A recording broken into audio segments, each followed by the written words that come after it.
ડુમાસ વિસ્તારમાં આવેલા એક ફાર્મ હાઉસમાં જન્મદિવસની ઉજવણી માટે લોકો ભેગા થયા હતા. પોલીસને દારૂની મહેફિલ ચાલી રહી હોવાની માહિતી મળતા દરોડો પાડવામાં આવ્યો હતો. પોલીસે સ્થળ પરથી 22 લોકોની અટકાયત કરી છે, જેના 8 મહિલાઓ પણ સામેલ છે. દારૂ અને બિયર સહિતનો મુદ્દામાલ કબજે કરી પોલીસે તમામને મેડિકલ ચેકઅપ માટે નવી સિવિલ હોસ્પિટલ ખાતે ખસેડ્યા હતા. સમગ્ર મામલે પોલીસે વધુ કાર્યવાહી હાથ ધરી છે.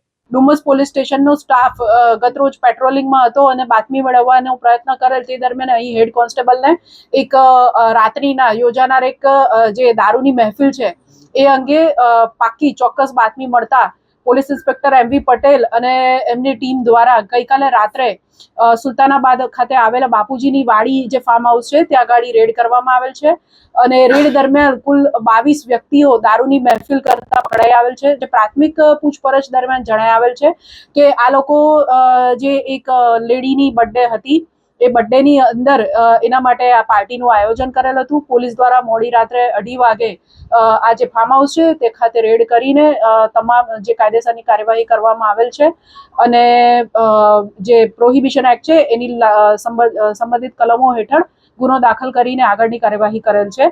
આ કામે જે મુદ્દામાલ પોલીસ દ્વારા જપ્ત કરવામાં આવેલ છે તેની વિગત જોઈએ તો સ્થળ ઉપરથી રેડ કરતા એક વિસ્કીની બોટલ પેક તથા અન્ય અલગ અલગ પ્રકારના દારૂ જે છે એની 5 અર્ધભરેલ બોટલ તથા બિયરના ટીન અને સોફ્ટ ડ્રિંક્સની બોટલ વગેરે મળી આવેલ હતું. એ ઉપરાંત કુલ પોલીસ દ્વારા 9 જે 4 વ્હીલર ગાડી છે જેની કિંમત અંદાજે 98 લાખ હાલ આંકવામાં આવેલ છે. 24 નંગ મોબાઈલ જેની કિંમત 6,67,000 જેટલી ગણી શકાય. એમ મળી કુલ 1,04,67,000 જેટલો મુદ્દામાલ પોલીસ દ્વારા આ કામે હાલ પોલીસ સ્ટેશન ખાતે મુદ્દામાલમાં જમા કરાવવામાં આવેલ છે.